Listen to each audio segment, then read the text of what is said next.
кайрымдуулук кылган адамдардан сурай келсең, моундай кыйынчылыкты көрдүм эле. Атамдын аябай катуу дарт менен чалдыгы, ооругандыгы. Атакеңиздин ооруп калганы кургак учук менен. Эгер ошол бир жакшы адам болбогондо, атадан ажырап, Канча курактан баштап ушул Кудай бар дегендей ушундай сезим. Пакистанданбы, ушул жактан бир даватчылар келип калды да. Бала деген бала, башы көзү чарадай дегендейчи. 4-классымда мен биринчи жолу азан айткам. Кандай кишилердин акыл насаатын, кеп кеңешин. Көрбөгөн чоң атам менен мен аябай сыймыктанчым, чындыгында. Кыйынчылыктар үйдө мындай болдубу? Бир күнү мектепке кийип барайынсам бут кийим жок да. Кайсы кесиптин ээси болом деген ой максаттар болду. Тандоом түптүз эле Ислам университети болду. Үй бүлөм багам дегендей бир максат болуш керек да. Сен адамдардын өлгөнүн эле күтүп отурасың да дейт, жаназа качан болот депчи. Ал классташыңызга эми сиз нааразы болбой эле кайрамда рахмат айтасыз да ошондо. Акыл эстүү адам ошондой сындан сынбай чыйра алыш керек экен. Туугандарыңыздын төбурчактан саткандан акчасын камера алып Ушинтип бир жолун таап ишкерчиликтин. Аллах деп эле зикир чалып отура бербестен өзүңүз аракет кылып Кирешем жакшыргандан кийин биринчи атама машина алып бердим. Атамдын батасын алдым. фонддун түптөлүшү эмнеден улам болду? Алгач Чубак устазга барып жолуктум. Фонд тууралуу оюбузду билдирдик. Жардамдын масштабы чоңое баштаптыр. Биринчи ата, анан бир тууган, анан айыл. Жалаң дүйнөнүн арасында алып урушуп жүрө турган болсоң, өмүрү кыска. Биз бир күнү жакшылык кылсак кылбасак да биз өтөбүз дүйнөдөн.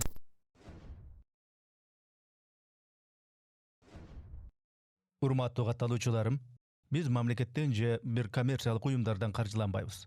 Мээнетибизди каржылай колдонуп калуучулар үчүн эсеп капчыктарды, номерлерди жазып койдук. Урматтуу достор, катталганыңыз, бөлүшкөнүңүз, жакса жакты деп басканыңыз биз үчүн маанилүү.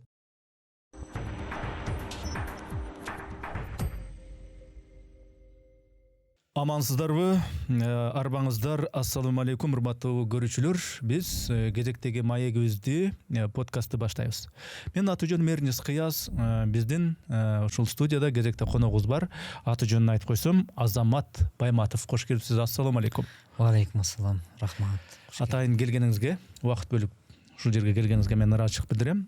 Көрүүчүлөргө мен тааныштыра кетейин. Азамат Байматов бул кайрымдуу бол кайрымдуулук фондунун жетекчиси. Анан элде мына Facebook'та, соц тармакта кээде комментарийлерди карайсың. Элден угасың дегендей, бул Азамат эл уулу деген ушундай лакап атыңыз бар экен, жакшы мааниде. Негизинен ушул кайрымдуулук иштерди жасап жүрөт экенсиз. Соц тармактарды, интернеттеги берген маектериңизди, маалымат каражаттарындагы негизги эле ушул образыңыз элге жардам берип жүргөн, кайрымдуулук кылып жүргөн адам экенсиз жана ишкер экенсиз. Ишкерлик да кылат экенсиз. Анда буюрса мындай суроону бир четинен баштай берсек, негизи кайрымдуулук кылган адамдардан сурай келсең, алар айтышат бар эмес, бирок көпчүлүгү. Мен ушул кайрымдуулук иштерге маани берип калгандын негизги себеби жашоомдо моундай нерселер болду эле. Моундай кыйынчылыкты көрдүм эле. Же баландай кыйынчылыкты көргөн адамдын бир сөзүн угуп туруп, жүрөгүмө ушунчалык катуу таасир этип, анан мен ушул жолго түштүм деген сыяктуу. Же болбосо бир балалык кезиндеги, бала чагындагы бир окуяны, бир ушул бир кандай бир ушу таасирдүү нерсени айтат дагы. Мен ошонун айынан кайрымдуулук жолго өзүмдү арнагам деп айтып калышат. Ошондо Азамат мырзаныкы кандай болуп калды бул жагынан? Биздики эми жашоого жаралган соң ар кандай тагдыр менен экен да. Жашоодо канча адам болсо ошончо тагдыр бар деп айтат.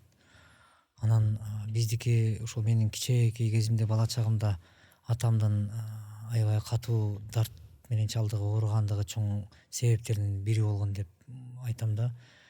Себеби атамда дагы ошондой туберкулез болуп, Кургак учук. Кургак учук. Анан аны жугуштуу болот деп мындай чоочуп, коркуп, атам дагы аябай катуу көзөмөлдө болгон. Биз үй бүлөбүз менен баарыбыз бир туугандар белгиленген эмелер менен тамактанчыктабыз баарыбыздачы. Анан катуу көзөмөлдө болчук. Анан ал учурда ошо атамдын ал күндөгү абалдары, андан кийин дагы ошол күндө атам ошол дарттан Аллахтын жардамы менен жанагынтип жакшырып кеткендегиси бир чудо болупчу. Жакшыргандан кийинки, андан кийин эле ошо менин чоң аталарымдын, чоң апаларымдын мындай акыл насааты, баталуу бул өтө чоң мааниге экендигин айтып, анан бата деген бул таптакыр башка маселе экендигин мен ойлойм, балким мен ошо чоң аталарым, чоң апаларым, таятам мындай жеткиликтүү бир сиңире айта алса керек осуятынчы. Ошонун улам анан мен бир жакшылык кылуу келген балалыктан берки келаткан бул аракет да, кайрымдуулукчу. Ошондо мен түшүнгөнүм боюнча сиздин ушул атакеңиздин ооруп калганы Себеп кургак учук менен чоң себеп болду деп айттыңыз. Жалпы жонунан бул түшүнүктүү болду. Эмнеге ошол дал ошол окуя ошондой кайрымдуулук иштерге барганга түрткү болду? Эмне себептен? бул себеп мындай экен. Мисалы адам мусулман жан өзүнө каалаган жакшылыкты өзгөгө кааламайын, ал толук мусулмандык сапатка ээ боло албайт деген окуяты бар. Эми мен дагы каалайм. Мен атадан ажырап калбагандай эле, мен атам мисалы ошол ак дары ичип, коргошун дары деп коет экен. Ошол дарыны ичүүгө бир инсан себепкер болду. Эгер ошол инсан болбогондо, атама медицина уже жардам бербей калган эле. Эгер ошол бир жакшы адам болбогондо, ошонун себепкерлиги болбогондо, мен атам балким атадан ажырап, бүгүнкү тагдырымдын бурулушу жолу таптакыр башка жакта болуп калмак балким. Ата мээри менен алыс болуп балкимчи. Мен ошондон улам көп ойлоном да, мен жашоомдо өзү көп ойчул болуп кетем да кээдечи. Анткени баягы эгерде менин дагы бир пайдам кайсыл бир үй бүлөгө тийсе, менин дагы бир пайдам бир кичинекей наристе мекендештеримдин атасынан ажырап калбашына бир пайдам тийип, алар дагы мен көргөн күндү көрүп, ата мээриминде кучагында чоңойсо, анан алар да эртеңки күнү мындай бир сонун чоң иштер жасаса деген ойлор менен ушул иштерди мен мындай жасоонун аракетин жасап келем да. Демек атаңыздын аман калышына, жанагы кургак учук илдетинен айыгышына ошол инсанды жараткан себеп кылыптыр. Ооба. Ал инсандын айткан жанагы дарысын ичип, ошол себеп болуп аман калыптыр. Сиз дагы ошол адамдай болуп, бирөөгө пайдам тийсе экен. Ошентип карайлап турган бирөөлөргө жакшы бир сөзүңүз менен, ал жардам бербесе дарыны иччи деп пайдалуу адам болоюн деген мотивация турбайбы? Негизи сиз чыккан публикацияларды, журналдарды карасам, ошо негизи мында Кудайга ишенген адам экенсиз. Кудайга ишенгенден бала чагыңыздан баштап ишене баштадыңызбы? Негизи мында бала чакта мындай Кудай түшүнүгү, Кудай болгон ишеним түшүнүгү, мындай чалагайым, бала деген бала, башы көзү чарадай дегендейчи. Канча курактан баштап ушул Кудай бар, Кудай бизди жараткан дегендей ушундай сезим, табигый баягы фитра деп коет го. Ошондой сезим пайда болду. Мендеги бул сезим менин кичинекей бала кезимде, анда мен 2 класс болчумун. Анан менен улуу агам бар, Төлөбай деген, Алыбай деген 2 агам бар. Анан ошол Төлөбай деген байкем бизге ошол Пакистанданбы, ошол жактан бир даватчылар келип калды да. Ошондо даватчылар Айылгабы? Таласка, Жонарык айылына. Ал убакта дават деген түшүнүк элде жок кесе болчу да. Ошол алгачкылардын бири болчу. Ошолор даватчылардын алгачкысы болчу да. Анан мечитте мени ошол агам ээрчитип алды. Анан мен мечитке мени кошо ала барды. Анан мечитке барып отурсак, ошондо канчанчы класс эле? 2 класс болчумун. Анан сакалчан бирөө сүйлөп атат, анан котормочу которуп берип атат. Бизде Таласта Медер устаз деген бар. Ошол Медер устаз анын котормочусу болуп которуп берип атты да.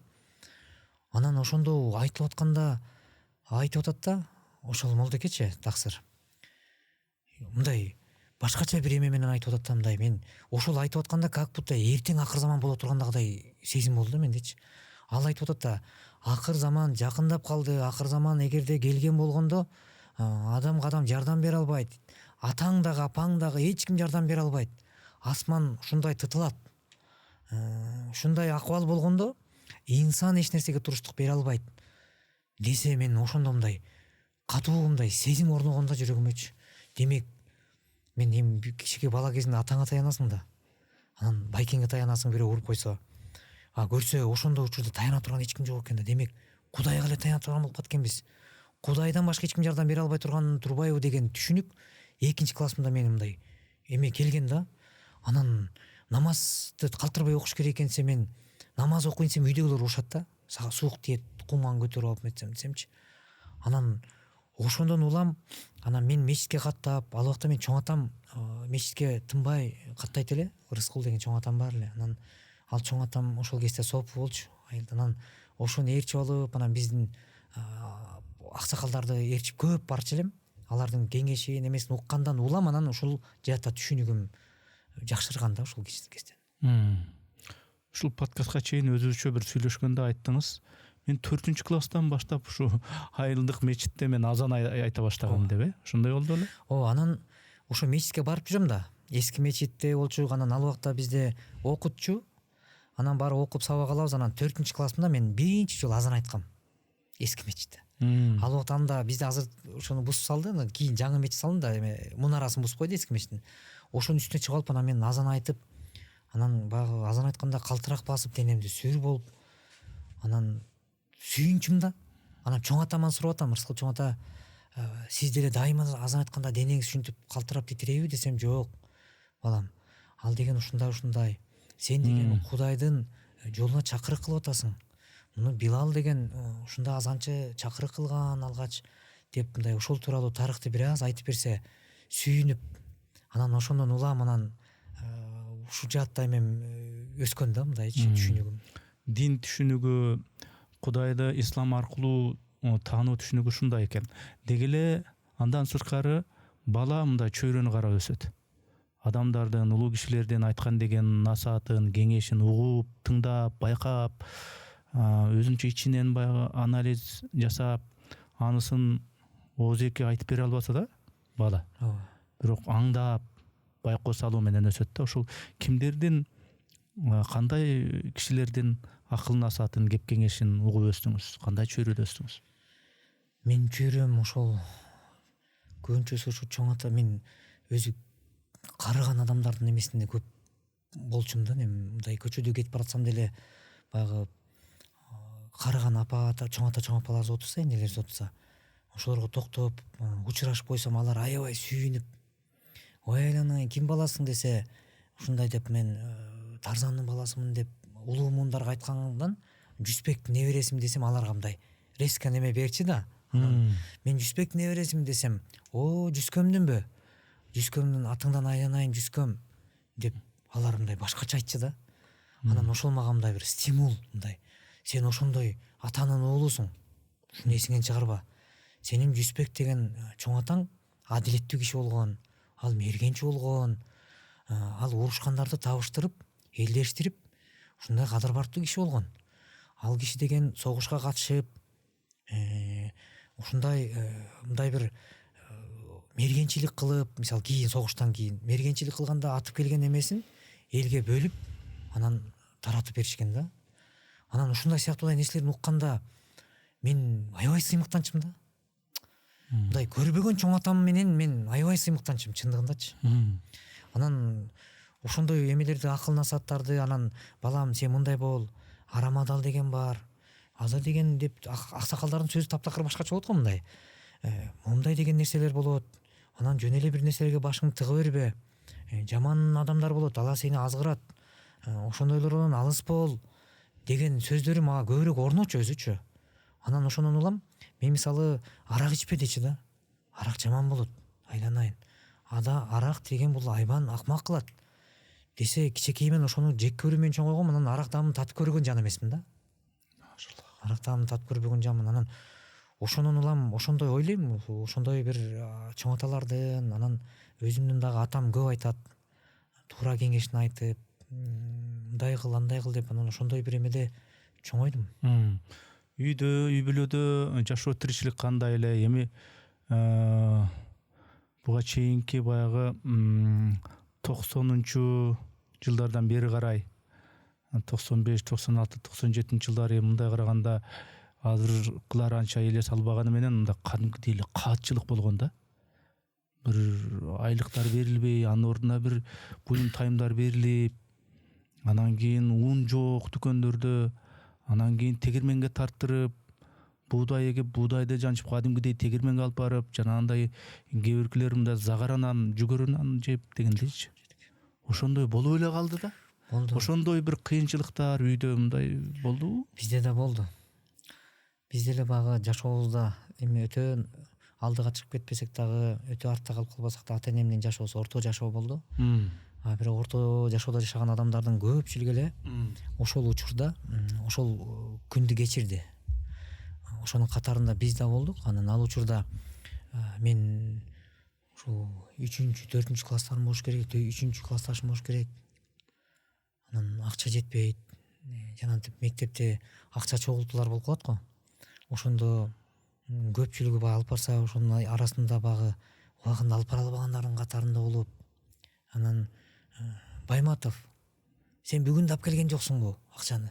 Тур деп туруп, балдардын көзүнчө бала үчүн ошондо учурда мындай уяласың да, анан намыстанасың, анан үйдө көзсө чуркап барам.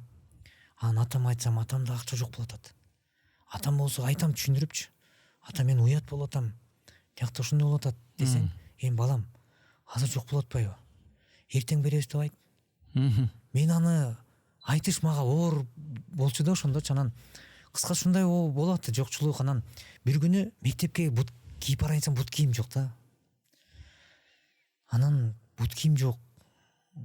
Ошондо атам өзү мындай өтүктү да жакшы тигип, мындай эме киши да, колу жөндөм киши. Анан атам мага аябай мактап, балам, коптур, мен сага сонун кылып тигип берем, сага кычыратып тигип берем деп мени алдап атат экен да, көрсөчү.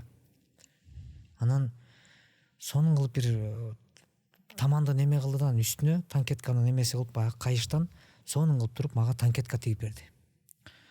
Ошо тигип берген танкетканы азыр ойлонуп отурсам, көрсө акчага сатып бергенге караганда, мен мындай баасы жок ботинканы кийип баратканымды түшүнбөгөн бала болгон экем да. Мисалы, ошондо ботинканы кийип барам, бирок ошону башка балдардыкы башкача бут кийим кийип барып атат, сатып алыпчы. А менде болсо жанагыны кийип барган, анан кийин түшүндүм да, көрсө ал баасы жок ботинка экендигин түшүндүм. Карабайсызбы? Кыскасы, жокчулук учур ошондой адамды бир кыйноого салат экен. Мектептен кийин жанагы кесип тандоо, окуу жай тандоо, жогорку билим алуу жагы кандай болду? Кайсы жака багыт алдыңыз? Кайсы кесиптин ээси болом деген мындай ой максаттар болду? Менде ошол кичинекейимден эле багы диний жатка көбүрөөк басым жасагандыктан тандоом түптүз эле башка тандоолор эмес, түптүз эле Ислам университети болду. Ислам университети? Ооба. Ошондо бул баягы орусча айтканда без вариантов калып эле, анан кой тиги акчам жок, тигиге барып өтө албайм, анан тиги молдочулукка эле окуйн дегендей эмеспи? Жок. Түз багыты болду. Анан ал убакта эми ошондо мен 99-жылы эме кылдык. 2000-жылы мен студенттик немеге бияка Ислам университетке келдик да. Анан даярдандым. Анан даярданып метейинсем, мен үйдөгүлөр болсо шарк окуйн десем, быйыл окуба, сен эмдиги жыл оку деп атат. Анткени быйыл шартыбыз жок, балам, шартка түшүн. Биздин шартыбыз жок, сени жашына калып жөнөтөйлү деп атабыз. Биз сага жакшылык кылып атабыз дейт. Бирок менин ичимдеги эме умтулуу ошол классташтарым катарынан калбай, анан өзүм дагы мындай барып окууну кааладым. Анткени Ислам университетин мен телевизордон көрчүм. Мына площадьты телевизордон көрчүм да. Ушул жак менин чоң кыялым болуп турат. Анан үйдөгүлөр кийим да сатып бербей, барба деп мага мындай кислородду бууган да. Эми талапты карап коюңуз, эми ошол учурда кийип кетейин десем, бутумда эме жок. Анан билбейм кимде кандай экен. Мен деле мындай бир аябай бир эме көрүнгүм келбейт да, бирок ошол учур ушундай болуп атты да. Бул анан үйдөн качып чыгып кеттим менчи. Биринчи эмемдечи. Эми Кудай өзү кечирген болсун, бирок мен өзү жаштык немемдеги талабым ушпут. Анан бир сосед үйгө келип калыптыр. Аты Автан деген, 79-жылкы Автан деген биздин агаларыбыз бар, айылдаш. Анан анын слансы жаңы экен. Ошонун слансысын кийип, бутундагы кийип, анан бир аз тыйынымды эметип алып эле, анан автобуска отуруп алып турган Бишкекке алгач качып келгем да. Слансы менен. Анан биякта Тайжем үйүнө келсем, шорточамын да. Ал болсо өзүнүн бияктагы эмелеринен уялат да, сен каяктан келдиң депчи. Жашынакай эле кийинип эле келишим керек эле, бирок мен аргасыз эле эметип келиш керек болду, келип алдым да, баягы өзүм керектүү документтеримди чогулттум. Анан келсем, анан Тайжем аябай бирке урушуп, Азамат мындай деп, анан ал убакта азыркыдай телефон деле жок. анан тайжа мени эртеси күнү алып барып баштан аяк бирсе кийинтти анан бирсе кийинтип алып анан кийин ислам университетке мен жетелеп барып анан ошол жерде алгач тапшырганда биз таластан 5-6 эле студент тапшырганбыз. Ошонун ичинен 4-өбүз өттүк, 2 өтпөй калды. Билимди кандай алдыңыз? Өзүңүз каалагандай, өзүңүз эңсегендей билим бекен ал диний билим, исламий билим? Ооба. Мен араб тили боюнча котормочулукка деп келгем. Анан келип окудук, эми Кудайга шүгүр, мындай бир аябай кыйратып окуп жүрбесем дагы, анан окуп атып деп эле молдо болуп кетпесем дагы же аалым болуп кетпесем дагы, бирок арам адалды, жаман жакшыны ушул жердеги мындай бир бизде фиктан берчи, жанагы Курандын кыраат боюнча ошо берилген эмелерди мындай бир аздыр көптүр кичине эмеме жараша ала алдым да. Эми кесип тандаганда ошол кесип менен кийин мен оокат кылып кетем, өзүм бала чакам багам, үйлөнсөм ошо үй бүлөм багам дегендей бир мактап болуш керек да. Анан кандай болду? Үйлөндүңүз, анан ошол тияктан болсо кесип алдыңыз, исламий билим алдыңыз. Оокат аш, тиричилик кандай уланды? Мен медреседе окуп жүргөндө, азыркы Кара Балтадагы медресе, ошондо алгачкы эмеси Чалдабарда бизде Абдурахим Шейх деп, азыр биздин эң урматтуу бир устаздарыбыздан да. Ошол адамдардын топтобосунун алгачкы эмеси ошол Чалдабарда, Кара Балтада болгон да. Мен ошол жака барып, Чалдабарда 1,5 айдай окуп келгем да. Ислам университет чейин. Анткени ошого даярдык кылыпчы. Анда база бар турбайбы? Анан мен эми медреседе окуп жүргөндө айылдаштар, классташтарым, кээ бир классташтарым мага минтип сын пикир айтчы да.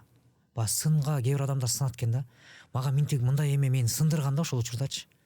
Эми классташым атын атабай эле коеюн, бирок ошол классташымдын мага берген азыр балким угатса ал түшүнөт дейм да өзүнөчү. Себеби мага минтип атат да, сиз азыркы берген суроодой. Азамат, сен молдо болсоң дейт кийин. Анан эмне кылып иштейсиң дейт. Сен адамдардын өлгөнүн эле күтүп отурасың да дейт, жаназа качан болот депчи. Сен ошо менен окуатың болот да деп, эми ал өзүнүн түшүнүгүн айтып атат. Мага катуу тийген да, аябайчы. Мен адамдардын өлгөнүн эле күтүп отура тургандай кесиптин эмеси болом бу.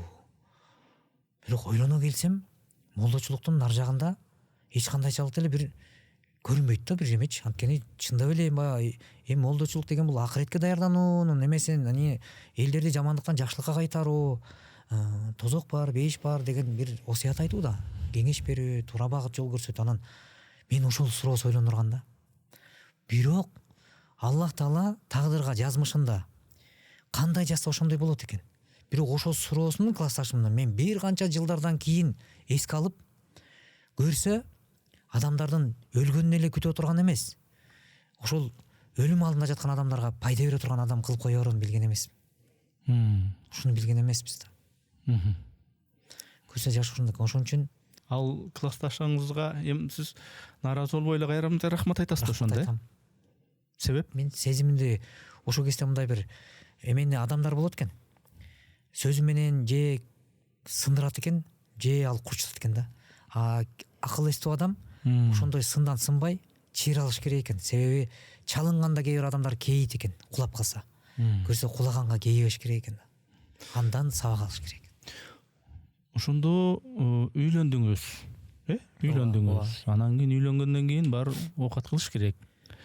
Анан таласта мындай ойлонуп көрсөм, эми ал таласта баягы фасоль төбурчак менен тирилик кылат. Андан башка кандай эмне менен уланттыңыз ошо тиричилик? Мен үйлөнгөндө дагы эрте үйлөндүм, 19 жашта үйлөндүм. Келинчегим 17 жашта болчу. 20 жашта балалуу болдум. 2003-жылы үйлөндүм. Анан 2003-жылы анан бала чакалуу болгондон кийин мен 2006-жылдары мен камера тартканга кызыгып, видеокамера. Ал убакта тойлор чатыр тойлор болчу да. Анан чатыр тойлор, анан тойлорду иштегендерди бир аз мынтип карасам, күнүмдүк акчасы жакшы эле экен. Мисалы, без монтаж, жанагындай ал убакта монтаж жок болчу да, кассетный болчу. 1000 сомдон тартылат. 1,5 сомдон тартылат. Саатына карап, мисалы, жана чоң колтойгон ВХС кассеталар. ВХС жана 3000, 3500 деген камералар бар болчу. А мен ошол менен тартчым да. Анан кичинекей камераны, анан кийин Panasonic дегендер чыкты, кичинекей. Мини кассеталарды салат алган. Анан биз болсо дыйканчылык менен да айылдачы. Анан менен улуу 2 агам бар. Алыбай, Төлөбай деген. Анан жеңелерим, 2 жеңем бар. Анан биз баарыбыз жабыла талаада фасолдо иштейбиз. 2 гектар 10 соток жерибиз бар. Анан талаада эми жастан күзгө чейин тытынмай да барабыз, сугарабыз, чабабыз. Анан жөйжөнү күздө сана деп, анан күздө санайбыз. Анан күздө санай турган жөйжөнү санаар маалга келгенде менин кыялым камера алыш керек болуп атат. Камеранын баасы 18 000 сом болчу ошол кезде. Жаңы миник эмен жаңы эмеси болчу. Ошону алыш үчүн биз ошол жылы 6 тонна фасоль алганбыз. Эми алган фасольду азыр мен ошол 2 агама мен ушул күнгө чейин аябай ыраазы болом да, себеби мен кыялымды орундатып, жеңелериме аябай ыраазымын. Биздин 1 жылдык жайлай тапканыбыз деле ушул мага берип коюп эле алар кол кошуп эле отуруп калышлык деле аларга деле маселе да. Бирок мындай сый-урматтын аркасы, ынтымактын аркасы береке алып келеткендиги ушунда экен деп ойлоп коем да. Себеби мен камераны ошол 6 тонна фасоль сатып, үйдөгөр макул болуп, мен аларды минтип көндүрүп атам да. Фасольду азыр сатып беребиз, жок болуп калат. Анан сиздер түшүнсөңүздөр, азыр могу камераны сатып алсам, эртең un табабыз. Мен нан таап келем. Мен эртең сиздерге деле тартып, 1 айда мисалы 10 жолу чыксам, мен 2 жолкусун өзүмө, 2 жолкусун сизге, 2 жолкусун ушинтип туруп эме кылайынчы. Бул мындай тынымсыз кирип турган киреше болот деп атат. Алар деле азамат экен, ошого ишенип, ошончо канча айлап, анан ошонун түшүмүн анан ошол камерага алсаң ала бер деп берип койгон. Бирок алар да күмөндүү болду да. Бак бул эми тартып кете алабы, тартып кетпейби, актайбы, актабайбы депчи. Бирок эң башкысы ишенимди актай турган адам болуш керек экен. Ошого ушулар мага ишеним артты. Мен ушулардын ишеничин акташым керек деген мендеги белимди бекем байлап анан күнү түнү чуркадым, аракет кылып, тойлорду тартып атам, тынбай тартам тойдучу. Анан ал убакта монтаж деген жок болчу да. Аз болчу да. Анан мен мага клиент көбүрөөк болсун үчүн анан монтаждайм, жана Pinnacle деген программаны бияктан келип сумдан сатып алып, анан ошону алып барып компьютериме отургузуп алып, анан башын тиги Азамат той студиясы деп баштагам. Азамат Байматов студиясы деп. Ооба, анан ал ролик ойноп келет, коюп анан тойдун катышуучулары деп мындай кызыктуураак кылып, менин кардарым көп болсо экен деп 2006-жылдары ушундай ишкерчилик менен анан сапар алгам да. Ишкерликке акча табуу, киреше табуу жолу ушинтип башталган экен. Ошол туугандарыңыздын төбөрчактан саткандан акчасын камера алып туруп, ишке жолго коюлду, анан кийин ал киреше бере баштады. Жолго коюлганда аябай сонун коюлду. Анан ал убакта баягы конкурент деле менде аз болчу. Анткени камера тарткандар бир саналуу эле мындай эме болчу. Анан той бергендер көп баргандыктан, анан өзүм жетише албай аткандыктан, уже жетише албай баштадым менчи. Киши керек болуп баштады. Киши керек. Анан мен жаныма бир досум Ислан Гайнуллин Ислан деген менин досум бар. Анан ошол досума барып, ал бизде Таласта мол комбинатта иштечи, охранадачы. 2700 сом айлык алат да. Анан ал досума барып айтып атам, да Ислан, досум, жүрсөң, мага жардам керек болот. Экос чогуу иштейт десем, аны ишене албайт дейм, адамдарды ишендириш өзү маселе го. Анан мен дейт, стабильный айлыкка көнүп калгам дейт да. 2700 сом. Ооба, 2700 сом. Анан эртең сенден той болбой калса, мен үйүмдө кантип багам, не алып барам дейт да. Мен ага айтып атам да, 2700 сомду сен экөөбүз бир күндө табабыз, заказда. Тартабыз, иштейбиз, сүрөттү кошо алганбыз да. Видео камера менен сүрөт кошо бар. Биз бир күндө эле табабыз. Сен ойлонсоң, 30 күн бар бир айда. 30 күн бар. Ошол 30 күндүн бир күнүн чыгып коюп туруп, сен 29 күн үйүндө жатпайсыңбы? Жөн эле бир жерде аркандалып, байланып, мындай бир эмеде отура бербестен. Деп отуруп анан досумду алып келгем. Бүгүн ошол Гайнуллин Ислам деген досум камераны кантип тартыш керек экендигин кнопканы үйрөтүп, ушундай эле кылып тартып келсең болот деп аны жөнөтүп, анан компьютерге отуруп кантип сүрөт чыгарыш керек экендигин досума үйрөтүп, анан ошол досум азыр бүгүнкү күндө Талас областынын номер 1 да. Азыркыга чейин иш алып барат. Анан кыскасы ошол учурда ошентип иш алып бардык. Бирок эбин таптык. Таластагы кафе ресторандардын көбүн колго алдым. Мен менен иштешкендер аябай жакшы билишет Таласта. Мындай эч кимге бербей иштегенге аракет кылдым. Жана срочный фото деп кафе ресторандарда Таластагы тест чыгарчу сүрөттү ошону колго алдым дагы. Анан кирешеси жакшырды да мендечи. Ал убакта күнүнө бир кафеге 200 сом эле төлөчүм арендасынчы. 200 сом төлөчүмүн, бирок менден 2 бала, 1 кыз иштечи. Кыз сүрөт сатып иштейт. Бир бала тартып келет, отуруп алып бирөө чыгарат. Бир күндө 3-4 жерге компьютерлерди орнотом. Изденүү күчтүү болуш керек экен да. Мен эми өзүмдө 2 эле комплект бар да. Бирок нар жакта комплект эгер 4 кафе болуп калса, 2 жетпейт. Аны фотосалондордо иштеген мен коллегаларыма айтып эле, сен бүгүн барып, кечки саат 6-тан мынчага чейин иштеп берип кой. Мен сага аренда эме акыңды чыгарып берейин деп. Ага берем.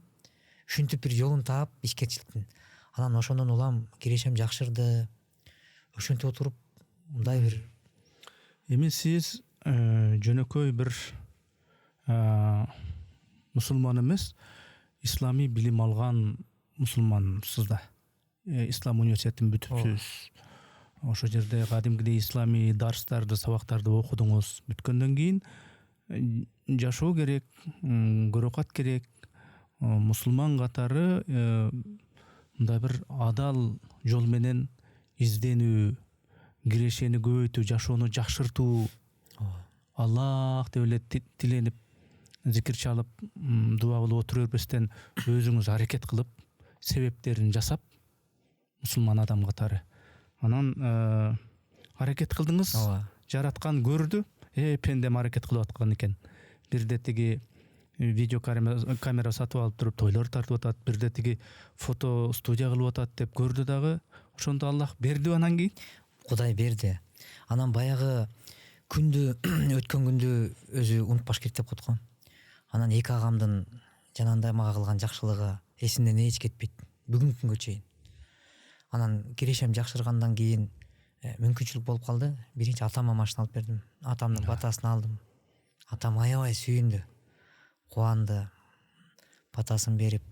Анан атама машина алып бергенден кийин мен 2008-жылдары менен улуу байкеме, улуу агама, ага бир туугандарыма бир туугандык милдеттен кутулуу үчүн мен ошол кезде деле азыр ойлосом жаш эле бала экен, бирок ошол учурда ошону ойлонгонума сүйүнөм да. Ошо бир туугандарга ушундай мамиле керектигин. Анан мен улуу агама бир Audi алып бердим, жалаң Audi алдым да. Баары окшош өңдөрү да окшош деңиз. Анан мен айылдаштарым жакшы билет. Анан улуу агама дагы Audi 100 машина алып берип, эң улуу агамды бир кубанттым. Анан кийинки байкеме алып бердим.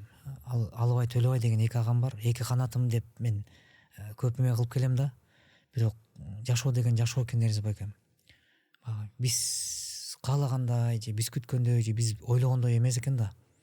Анан баягы мээнеттерин ойлоп, мен үчүн алар 1 жылдык мээнети мага берип койгондугун ойлоп, алардын мага болгон ишеничин ойлоп, ошону унутпай, анан 2 агама ошол милдетимен кутулайынчы деп, анан бир-бирден машина алып бердим. Анан экинчи байкеме, Төлөбай байкеме машина алып, анан оформить этели деп барсак, сүйүнүп атат да байкемчи.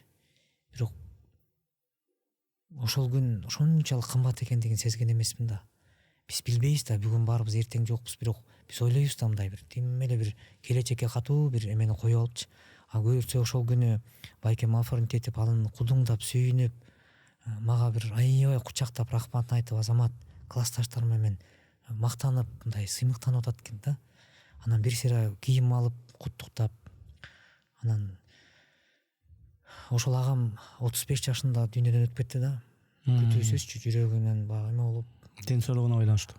ооба. Анан адам көрсө бар кезде баркташа албагандыгы өкүнүчтүү экендигин. Сиздин ошо көрсөткөн жакшылыгыңызды көрүп турган. Ага айтып атпаймынбы, ошол машинаны белек кылып берип, аны кубантып, жүзүнөн кичине болсо да жылмаюуну көрүп калгандыгыма сүйүнөм. Анан өкүнгөнүм ошонун аркасында 5 баласы калды. Анан жашоо деген бул таптакыр башка маселе экен да. Эми бул маселени эмне үчүн айтып атабыз? Бир адамдын атасына, бир туугандарына машина алып бергенин баяндоо үчүн эмес.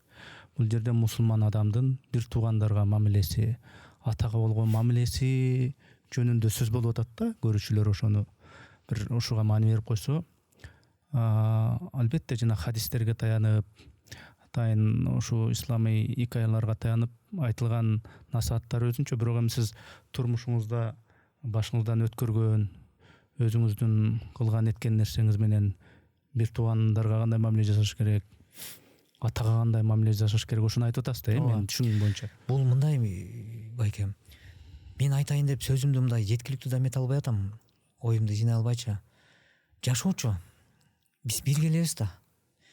3 эле күндүк деп айтылат. Кече, бүгүн, эртең. Кечегибиз кетти. Бүгүнкүбүздү жашап атабыз. Эртеңкибиз барбы жокпу Кудай билет. Бирок менин айтаар сөзүм бул сөзүмдө бир тууганды кайра эне төрөп бере албайт экендигин биз эске албай калат экенбиз. Бир тууганды кайра эне төрөп бере албайт. Анын орду толгуз бир чоң жоготуу экендигин сезбей, бар кезинде бартабай, бир туугандар бири-бирин нары түртүп, бери түртүп, жээрип ушинтип аткандыгы өкүндүрөт да. Мен ошон үчүн айткым келет да мекендештеримечи. Бүгүн биз барбыз, барташайлычы. Бүгүн биз барбыз. Кудай көп мүмкүнчүлүк берип жатат. Сыйлашуунун, көңүл көтөрүүнүн көп мүмкүнчүлүктөрү бар. Бирок бир күнү бир мүмкүнчүлүктүү убакыт келет экен, ага только Куран окуп гана отуруп калат экенсиң. Ошол бир мүмкүнчүлүктү күтпөй, көп мүмкүнчүлүк турганда адам жасаш керек. Жакшы.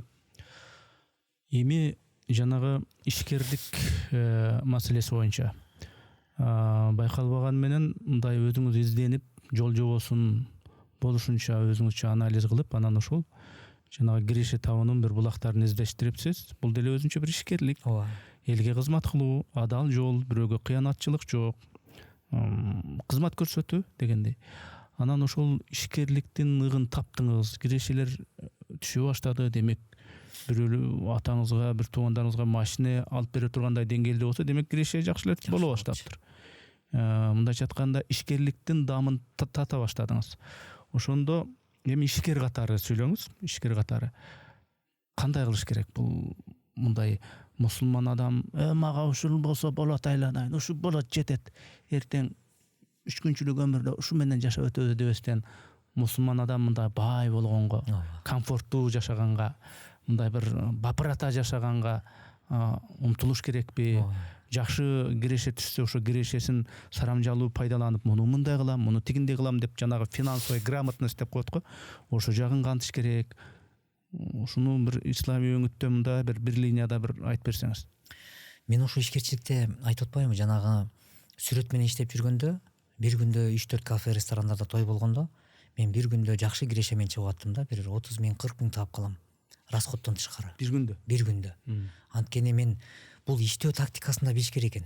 Мындай жакшы мындай бир мисалы бизде балдар кыздар иштегенде мындай стратег болуш керек экен да. Балдар кыздар иштегенде кээде кээ бирлер балдар кыздарды жумушчулар иштеткенде урушуп иштетет да. Мен урушпачы, менде бир 10-дон 15ке жакын балдар кыздар иштечи, студенттер.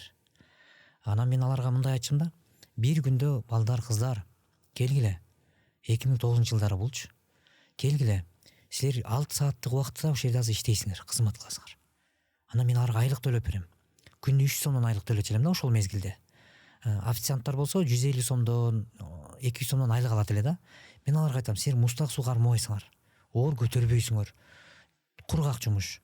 Бирок келгиле, чыкылдатып иштейли. Убакытты уnuттурбайлы деп алдайм да алардычы. Эми жаштар да. Алар мындай энергичный иштейт. Анан аларга айтып, 6 саатта иштеп 300 сом алганды каалайсыңбы? Же кассаны мисалы 10 000ден ашырып 500 сом алганды каалайсыңбы? Ошол эле 6 саатта кассаны мисалы 15 000ге жеткизип, мисалы 800 сом алганды каалайсыңбы? Кайсынысы керек сага десем, конечно, 800 сом алган керек да дейт. 800 сомдогу да иште анда. Ал жакшы иштесе, мага да плюс. Касса чоңоёт. Өзүнө да жакшы. Өзүнө да жакшы. Анан жана кирешелер көбөйүп жанаткенден кийин, эми адам болгондон кийин сиз айткандай комфорттуу жашоону каалап баштайт экенсиң. Жакшы машина айдагың келип баштайт экен. Анан машина алыш үчүн Бишкекке келдим. Анан Бишкекке келип бир аз кыйын чогултуп алып, бияка келдим, бирок мен Audi переходка алайын деп келгем. Жакшы бир тыкан Audi переходка алып алсам деп келгем. Эми ал убакта переходкалар аябай Таласта Audi жакшы. Жакшы. Машина окшойт. Анан ошо менен переходканы алайын деп келсем, эми Кудайдын буйругу экен да. Келсем бир байкеге жолугуп калдым. Анан анда машина ала турган болсом, ал киши айтып калды, менде мындай арзан машина жок деди. Көлдүк Максат деген байке экен. Анан менде эң эле арзаны сыйыр болар деди, эң арзаны деди. Андан кийинкилердин баары кымбат машиналар деди. Анан сен эмне жумуш менен иштейсиң дейт. Эми бизнесмендер аябай бир эме болот го, бир кыраакы мындай байкап. Анан менден сурап атат, сен эмне менен алектенесиң дейт. Мен ушундай. Анан айына канча табасың дейт. Мынча табам. Сен деген уйдай деп ойлойм, момундай эле машина айдай турган бала турбайсыңбы деп. Менин мындай бизнеске болгон, деги эле жашоо болгон мындай эмемди жакшыртты да көтөрдү өйдөчү. Сен сонун эле тапкан неме экенсиң, сен айына мага момчадан берип турсаң берейин сага деди да. Анан машинаны көрсөткөндө эми мен айтып атам да, эми ал машинаны көрдүм, анан атам келип көрсүнчү деп атам да. Десем ал киши менен сурап атат Максат байкечи. Бул машинаны атаң айдайбы же сен айдайсың дейт. Мен айдайм десем, сен айда турган машинаны атаңа көрсөтмөй каласың дейт. Жок, атам макул болсо алам десем, көрсө ал байкенин атасынан ажырап, ата мээримине баягы кусалык чоң экен. Атаны урматтаган бала мени алдабайт деген ада түшүнүк болуп, эми ойлоп коем да байке. Көрсө бир адамдын өзүнүн мындай бир түшүнүгү, жашоо болгондой эмеси башка адамдарда бир ишендире тургандай, ишеним алып келе тургандай болсо, жашооңдо жеңилдик каптайт экен да. Анан ал кишини мен атам болгон жөн гана бир эчтеке оюмда жок эле айттым. Анан карабайсызбы? Эшик ачылышынчы. Ийгиликтин эшиги ушинтип ачылат экен да. Жараткан өзү эле ачып коет. Адамдардын жүрөгүнө мээрим салып коет. Мээрим салып. Сага карата. Анан ал Максат байке айтты, атам келип көрдү. Анан ошентип 80 000 сомдой гана акча бердим Максат байкеге. Калганын жылдап бөлүп бере турган болуп, эми иштеп калдым. Эми адам бир эле машина эмес. Ал көрсө менин ишкерчилигиме болгон чоң эшиктин ачылгандыгын ошол учурда сезген эмесмин, бирок ошол агам менен мен бүгүнкү күнгө чейин мамилелешмин. Бүгүнкү күнгө чейин адам машина алып, мына ушундай бизнесте партнер болуп иштеп келебиз да. Демек ал адамга сиздин атаңызга болгон урмат өзгөчө мындай таасир этти. Ошентип атаңызга жардам берипсиз, бир туугандарыңызга жардам берипсиз. Анан кийин масштаб чоңое баштадыбы? Айылга дегендей, Айыл апага кандай болду? 2014-жылы мен Айылга көчөдө кичекейимден ушундай бир кыялдар болот го. Мындай кылсам экен депчи. Анан мен кичекейимден ушу биздин Айылда мен сыймыктан, мындай бүгүн сыймыктана турган эмем. Бага кээ бир адамдар мактаныч менен сыймыктанып алмаштырып алат экенбиз да. Бул мактаныч иретин эмес, бул жөн гана бир өткөн иш эмес, сыймыктануу менен гана да. Ошол биздин Айылда Акматбек Нуржанов деген биздин айыл башчыбыз болгон, айыл өкмөт болуп, багы эл баатыры жана эмес наамын алган айыл өкмөт болгон. Анан ошол киши баягы Союз учурунда койдурган чырактандыруу жана лампалары, кечки прожекторлор ошол кезде коюлуп тур. Андан кийин эч кандай жаңыртылган эмес. Эч кандай көчө караңгы болуп турган да. Анан ушуну жарыктандыруу менин бир жакшы бир эмем болду, планым болду. Анан көчөгө 2014-жылы сонун кылып баштан аяк прожектор койдуруп, өзүбүздүн үй бүлөбүздүн атынан деп, ишкерчилигимден, айылымды болгон жакшы көрүүм, бул кайрымдуулук десе мен ошо ойлойм. Бул фонд ачыла электе эле бул жасалып аткан иш аракеттердин, бул элимди көргөн ата энемдин кайрымдуулук биринчи ата энеден башталыш керек экен. Анан бир туугандар, анан айыл элибиз, айылдаштарыбыз, анан ушинтип бир көтөрүлүп, бир тепкич менен барган жакшыраак экен. Анан айылга прожекторду койгондо элдер аябай бата берди. Азамат, сен көчөнү жарык кылсаң, Аллах сенин жашооңду жарыктандырсын, жашооң жарык болсун деп мен чоң аталарым, чоң апаларым эл жыйылып бата берсе, сүйүнүп прожекторду койгондон кийин кечинде чыгып алып, көчөнүн этегинен өйдө жакка чейин эч эринбей рахаттанып мындай жөө басып барып келгем да. Вообще сону мындай рахаты сонун экен да. Демейде андай иштерди бизде эми билесиз, мындай депутат болоордо жасашат да. Мындай депутаттыкка койбогон учур койгон эмессиз, Жок, мен саясаттан таптак ыраалысмын.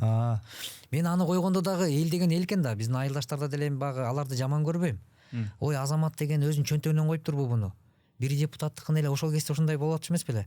Бир депутаттын эле чөнтөгүнөн алып келип эле коюп койду да деген ойлор болот. Бирок эми алар ким кандай түшүнсө андай түшүнсүн, бирок менин жан дүйнөм, бирок өзүң рахаттанып турсаң, бул сонун нерсе экен да.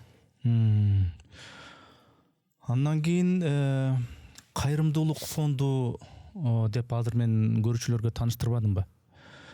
Кайрымдуулук фондусу депчи. Ал фонд кантип түзүлдү ошондо? Мен эми жанагындай жардамдар боло баштаптыр, жардамдын масштабы чоңое баштаптыр. Биринчи ата, анан бир тууган, анан айыл, анан дагы чоңое баштап түзүлгөндүр жана фонд демилгеси.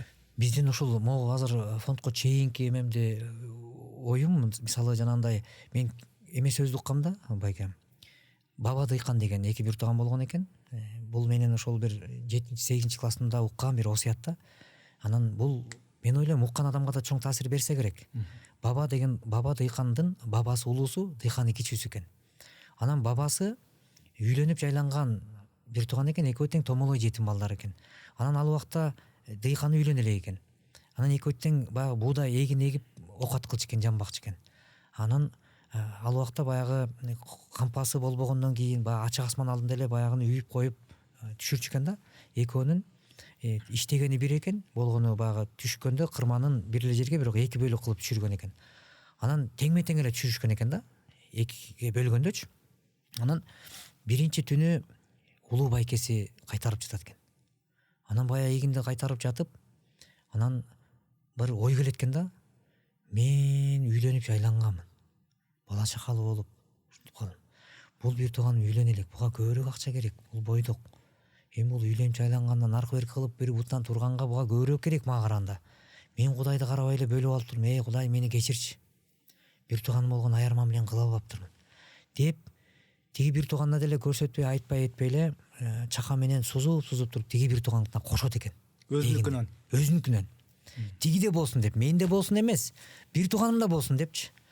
Төгүп койгон, анан баягы уйкусу тынч жатып калат экен. Эртеси күнү кийин кичүү бир тууганы кайтарат. Ага айтпайт деле, билбейт. Анан эртеси күнү кичүү бир тууганы жатып, ада да бир ушул ой пайда болот экен да. Асманды карап жатып, анан Кудай, мен акмакмынбы? Мен жалгыз башыма теңме тең бөлдүрүп алыптырмын. Бир тууганым болсо катын бала чакалуу. Ага көбүрөөк керектелет. Мен ошого көбүрөөкүн ошого берсем болмок экен деген ой буда болот да. Анан бул тура калып, Кудайдан кечирим сурап, анан тигиден сузуп туруп бир тууганына төгөт экен.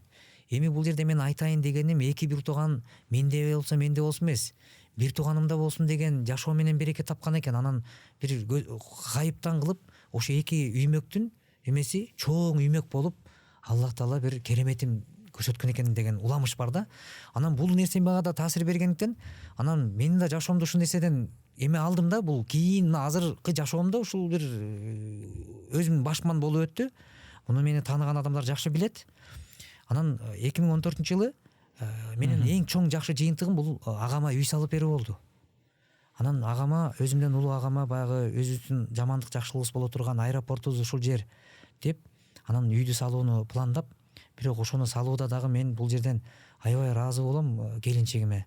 Ал бизге өзүбүзгө сала элек жатып, неге агаңа саласың, акеме саласың дебей, ынтымак, түшүнүшкөн жерде жашоодо береке бар экендигин өзүм жашоомдо сезе алдым. Агама жашынакай үй салып, анан ага бир тууганга берип коюшлук менен кемип калып, же болбосо кедей болуп, анан жок болуп калбайт экенсиң да. Ага чоң жашынакай заңгарган там салып бердим деп түшүнүп отурсам, Аллах Таала андан да жакшыраак кылып туруп, чоңураак кылып, анан бизге да Кудай насип кылып койду да, ушу мээнеттин аркасындачы. Керемет салыштыруу. Ошентип жанагы фонддун түптөлүшү эмнеден улам болду, кайрымдуулук? Фонддун түптөлүшү, мен Бишкекке иштер менен Бишкекке келип калдым. Анан Бишкекке келсем, бир Айзада Кожобергенова деген эже бар экен. Анан ошону 2016-жылы түптөлдү фондчу, 28 майда. Анан мен Бишкекке келсем, ошол эженин бир видеосун көрүп калдым. Аябай ыйлап, колуна бир ай 3 айлык, 1 жаш 3 айлык эмеси бар экен, баласы. Анан мен барбаган жерим калбады. Анан мен минтип тигинтип деп бир аябай бир ызалуу ыйлаган видеосун көрүп калдым дагы. Телефонун эметип коюптур, 2016-жыл. Анан мен аны байраныш кылып, анан үйүнүн адресин таап, барсам чындап эле жанагы өзү сүйлөп аткандан дагы акыбал оор экен да. Анан барып кабар алдым, аябай эже ыйлады, арыз мунун айтты. Анан жанагы бир мындай биягы 2 метр эле жерде экен. Анан баласын колуна алып отуруп, кыскасы жагдайды көз менен көргөндөн кийин ага аябай жардам керек экенин түшүндүм. Анан ошо менен ал эжеге жардам берүүнү колго алдык. Анан мен биринчи эле ал убакта фонд жок да. Анан мен досторума ошол Маевкада жашачу эже. Анан Маевканын начальник пом менин классташым Атабеков Бекжан деген менин классташым, ошол жакта начальник пом болчу. Анан ага да айттым, Бекжан, бир айда кеминде 3-4 жолу, же болбосо 2-3 жолу дегеле бир баня карап атабыз. Эми ошол банянын аябай салуунун бир экөөнү кемитип келчи досум. Ал жака бир эмени жасайлычы деп башка досторума айтып чакырык кылып, анан ага да айттым да, эми сен начальниксиң го, эми бир звонок кылсаң ал дагы питакта турган КамАЗдар сенин бир ооз сөзүңдү эки кылбай чуркап келип төгүп берип кетет азыр, кум таш шагылды десем, анан ал жардамга келди. Ошентип Айзат эженин үйү фонд ачылып элек деле салынып, анан ошол ачылып аткан кезде эжелер келип, бир эже сунуштап калды: Азамат, коомчулукта деди, бул Айзат эжекеңерди үй салынып бүткөндөн кийин там тоюна бирөө келип, ошо там тою болот деп атканда да, коомчулукта мындай эжеңерге окшогон эжелер көп деди, энелериңер үй жайсыз. Эми ошондой коомдогу проблеманы көйгөйдү коомдук фонд ачып алып деле бир чечсеңер болот. Эми бир, конечно, бир сага оорчулук келет. Эми коомдогу көйгөйдү коомдук фонд ачып алып, анан мындай көп энелерди үйлүү кылсаңар болбойбу? Силер эмне үчүн эженин сөзү мындай курч экен да, аябайчы. Кымбат баалуу машина айдап көчөдө жүргөнүңөргө көкүрөк какпагыла. Кымбат баалуу жашынакай үйдү салып алып, өзүңдүн жашооңду оңдоп койгонуңго сыймыктанбагыла. Силер билесиңер, бесиңерден чыгарбагыла, кыргыздын урпагысыңар силер. Кыргыз аталарыңар жанын берген, кыргыз үчүн жанын берип, алар ошол кылычтын мийизинде өлүп, тарых тастыктап турат. Анан туруп алып туруп, анан минтип алып көчөдө басасыңар. Могул энелериңер деген көчөдө араптардан жардам сурап жүрөт, тияктан жардам сурап жүрөт. Намысыңар кайда калды деп мындай айтса, мындай жаман болгом да, мындай эметип кабыл алдым. Анан ошол эженинге мен азыр убакыттан пайдаланып аябай ыраазычылыгын билдирем. Бул менин фонд ачуу аябай бир пландап алып кылган ишим эмес эле. Бирок ошол жакшы адамдардын түрткүсү, жакшы кеңеши, насааты бир жакшылыкка түртөт экен. Ошондон улам фонд ачылып калды. Анан Айзат эжекенин үйүнөн кийин мына бүгүнкү күндө, мына кече жакында эле 39-үйдү тапшырдык. 39-үй. Менин могул атайын бир журнал бар экен, ошону карадым. Кыскасы көп иштер жасалыптыр. Ошо жана бир эле досуңуз менен деген Мончого барганды коюп, ал жерде бир эже бар экен, ошого жардам берип койбойлубу деген менеджмент башкараак масштабта өзүнчө кенен жайылыптыр дагы. Кайрымдуулук фонддун баягы масштабы, жардам берүү көлөмү аябай көбөйүптүр. Бардыгы баягы муктаждар, үйгө муктаждар, бейбечарлар дегендей өтө чоң сооптуу иштер жасалыптыр, бир сөз менен айткандачы. Эми бул фондко каржы, жардам каяктан? Бул маселе мындай болду. Биздин Раматылык Чубак устаз биздин баягы устазыбыз болгондон кийин, баягы жамандык жакшылыкты жакшы билген адам болгондон кийин, ал кишиден уруксат алууну, кеңеш сураану үчүн 2016-жылы алгач Чубак устазга барып жолуктум. Устаз, мен өзүм дагы устазым бар, устатым окуткан Мухаммад Ражап деген. Ошол инсан экөөбүз чогуу биргеликте ушул фондду түптөгөнбүз да. Анан ал устазым дагы кеңешип, анан Чубак устазга барып, анан бул фонд тууралуу, ушул алдыда ушундай иштерди кылуубуз тууралуу оюбузду билдирдик. Алдыга ушундай бир максат коюп атабыз. Чубак устаз, биз бирөөлөргө пайдабыз тийгизебиз, зыяныбыз тийгизе албай турган, бирөөгө жакшылык сооп табам деп күнөө таба албай турган бир жолду көрсөтүңүзчү бизге. Биз кантип бул ишти алып барсак болот десек, устаз бизге аябай сонун түшүндүрүп берди. Анан бул жерде каржы деп калдыбыз. Анан бул фонд каржыланыш керек да, каржылаш керек. Фонд деген өзүнүн арабасын сүйрөш керек. Ал арабаны кантип сүйрөйт? Арабага дөңгөлөк керек. Дөңгөлөк сатабыз дегендей чыгымдар бар. Анан ошону эске алып туруп, биз элдин башынан эле ошо каражатты топтогондо өзүбүздүн реквизит тиркебей, муктаж болуп кайрылган ар бир адамдардын өздөрүнүкү тиркелүүсүн айттык. Аны Чубак устаз да аябай туура көрдү. Эң туура экен деп. Анан будан чогулган акчанын, мисалы 100 000 сом чогулса деди, мен устазга айттым, 100 000 сом турат. Ушуну бөлүштүрүп бериңизчи, кандай кылып бөлүш керек буну? Туура багыты. Чубак устаз айтты, диний эме менен 10%-ын ошол фонддун офиси болуп турган болсо, кеңсесинин арендасы төлөнүш керек. Жарык журук, коммуналдык төлөмдөр, светтери болот, коммунальный, жана башка иш кагаздары болот, жумушчулардын айлыгы болот. Ушуга окшогон бир канча нерселерди камтып туруш үчүн 10% бул адалдуу болуп эсептелет экендигин билгиле. 10%дан ашса ал арам болот экендигин билгиле деп бизге бир кеңешин берди. Анан ошондон улам биз каржылоону элден жанагындай маалыматтык азыркы учурда колдоону эмени алганда биз оны эмес, биз элге оорчулук келип калат экен деп өзүбүздү дагы ойлоп эле отуруп албастан 5%-ын гана камтыдык. 100 000 сом чогултуп берсек элге, анын 5%-ын биздин фонддун мээнет акысына, фонддо иштеген кызматкерлердин бирөө барып видео тартат, бирөө монтаждайт, чыгарыш керек жана башка. Ошолор каржыланып анан ушинтип, анан фонд түптөлүп анан ушул ишти жасап келет. Анан эми айтып берейин, эми бул ар кандай фонддор бар, кайрымдуулук фонд жакшы эле баштап келатып, артынан ар кандай ушак айың, жакшы эмес сөздөр айтылган, ушундай учурлар бар да. Анан бул фонддогу баягы ачык айкындуулук, эми акча топтолгон жерде ар кандай сөз болот дегендей, канчалык деңгээлде мындай ачык айкын, прозрачный? Бизде бардыгын мен мүмкүн болушунча аракет кылам. Мындай бир ачык немелерди бергенге, себеби бул фонддун ичине киргенден мен даже мындай көп учурда элдин алкыш батасын алып, жүрөк кубанса, кээ бир учурда алардын нааразычылыгын угуп, айрым адамдардын кайсыл учурларда нааразычылыгын угабыз. Адилетсиздик. Мисалы акча чогулат, жакшырып келгенден кийин артып калган акчасына машина алышат. Бул менин зээнимди кейитет да. Анан мисалы ошол эле $8300 артып келди. 2019 жыл болсо керек. Эми ошол акча андан кийинки деле учурда кайталанып калып атат да. Бирок бул өкүнүчтүүсү, адам нафсиге ээ боло албагандык. Биринчи максаттан экинчи максатка өтүп, мен өлбөй эле калсам болду эле, элим, кыргыз элим жардам берип койгулачы деп бүгүн суранып атып, мен жакшы болуп кетсем эле болду эле дейт. Жакшы болуп кетиш үчүн Кудай да кайдыгер карабай, эл да кайдыгер карабай, жардамын берсе, жакшы болуп келип алгандан кийин анан туруп алып, өзүнүн кийинки кыйналып аткан адамды ойлосо болот эле да. Менин түшүнүгүмдө болот эле.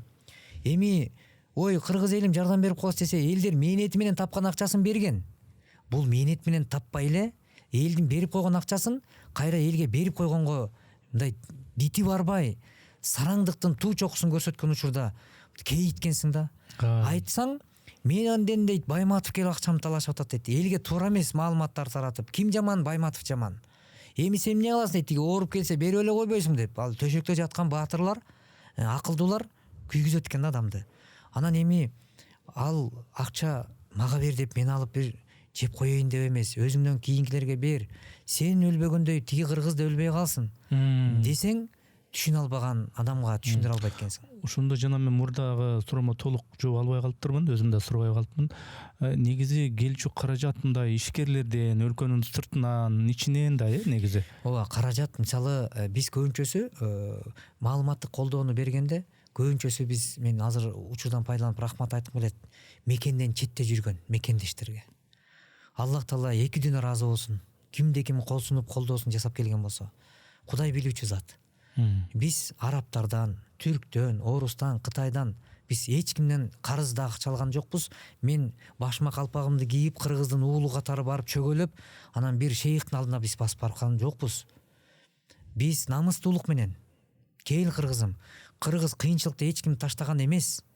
Бүгүнкү заманда жашап жатабыз. Бирок мындан да кыйын доорлордо, мындан да кыйын кырдаалдарда кыргыз таштаган эмес. Бир нан болсо бөлүп жеген, кел, биз бүгүн бөлүшүп койсок жетет деген чакырыгыбызга кайдыгер карабай, каржылоону колунан келишинче колдогон үчүн, эл колдогон үчүн, эл каржылаган үчүн бүгүнкү иш жүрүп келет. Ошон үчүн элиме рахмат айтам. Ошон үчүн айткым келет. Баягы элге да аябай ыраазы болом. Анткени кыргызда жакшы сөз бар. Адамды сүйлөгөн сөзүнөн эмес, кылган ишинен баала дейт. Эгер бизде жандуу кыймыл, жандуу иш, көрсөткүч болбосо, эл ишенбейт да. Элдин ишеничине ээ болуш үчүн, элдин ишеничин акташ үчүн, бул жерде адилеттүүлүктө туруш үчүн жанагыл мен аябай басым жасайм. Мисалы, туурасын айтып тууганга жакпайсың деп коет ата сөздөрүндөчү. Ушул сыяктуу сөздөрдү мен түпкүрүндө түшүнүп келатам да мындайчы. Анткени туурасын айтат экенсиң. Анан мисалы бүгүнкү күндө мына азыр айтып атпайсызбы? Каражаттар топтолуп атат. Анан кээ бир адамдар ден соолугунан болгондо мына фондко тиешелүү сөздөр каражат топтолуп атып, айрым адамдар тагдырдын буйругу экен 2 миллион сом чогулуп калды. 4 миллион сом чогулду. Ал акча биздин чөнтөктө же сиздин чөнтөктө эмес. ал ошол кыйналып ооруп аткан адамдардын чөнтөгүндө. Эми жашоодон өтүп кетти, өкүмү болду Кудайдын. Эми ошол акчаны келиңиз эми кийинки муктаж адамга берип кой десең, бул менин кызыма болгон ырыскы да дейт. Буга сиздер убакыттан пайдаланып, эфирден пайдаланып айткым келет. Менин элге болгон суроом бар. Элиме, журтума, менин бул түшүнүгүмө кандай карайсыздар? Эгер менин жанымда туруп, ушул иште биринекин аралашса, аманатка кыянат кылбашлык канчалык экендигин, ооруп аткан өлүм менен алдында жатканда ал адам өтүп кетсе, ага чогулган каражатты үйүнө бир уй алып алганга, ат алып алганга, машина алып алганга, үйүнө телевизор алып алганга ашыгып турат. А өзү билет, жакшы билет. Өзүнүн кызы же баласы өмүр менен өлүм алдында жатканда көзүнөн чарк айланып, көзүнөн учуп турду. А бирок өзүндөй эле ойлоп, менден да бөлөк бирөө кызым деп ушинтип турат. Кой, ушул элдин акчасы ушул адамдар жакшырып кетсин деген түшүнүк 60-тагы атада болбой аткандыгына мен мындай капаланам да кээдечи. Эмне үчүн жашоо мындай? Ошон үчүн ушундай болбосо дейм да. Эми кайрымдуулук фонд болгондон кийин анын жетекчиси катары сиз ар кандай тагдырларды угасыз, Ал тагдырлар эми мындай баягы жыргагандан эмес, аябай кыйналган, тим эле бир жашоосун көрсөң үйүнө кирип чыксаң ыйлай турган тагдырлар бар да. Аны сезими бар адам ушул сезими менен угат. Кайгырат, ошол ой менен жашайт.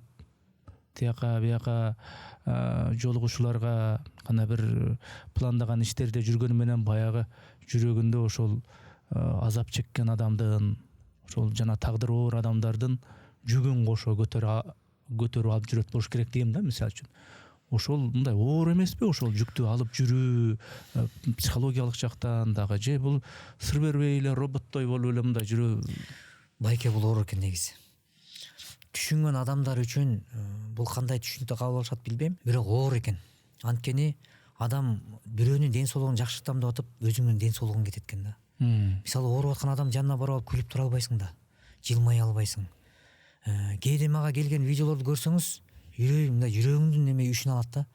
Эми баш ачылып, адам жаны да бекем болот экен. Мээ көрүнүп калган адам жашап жатат.